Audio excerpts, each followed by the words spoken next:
Hello everyone, today we will be discussing a short topic on mechanism of action of calcium channel blockers. So how does these calcium channel blockers work?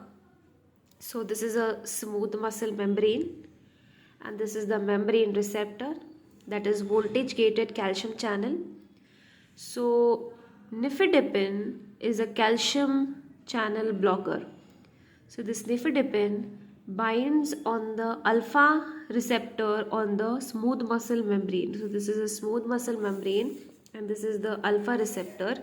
So this nifedipine bind on the alpha receptor and there is decrease in the calcium influx. As there is decrease in the calcium influx, there is decrease in the calcium inside in the intracellular space of the smooth muscles.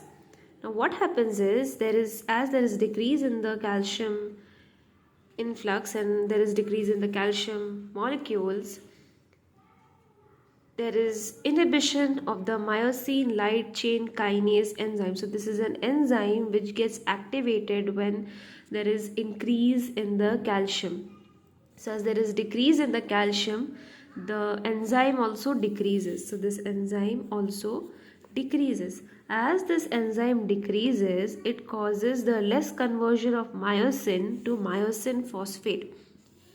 As there is less conversion of myosin to myosin phosphate, there is also no binding of the myosin to the actin.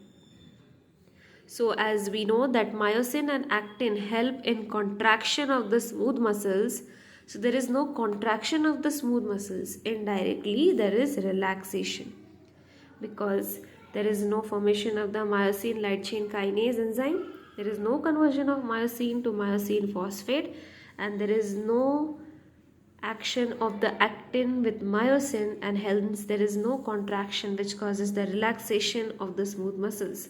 So this is how the calcium channel blockers work.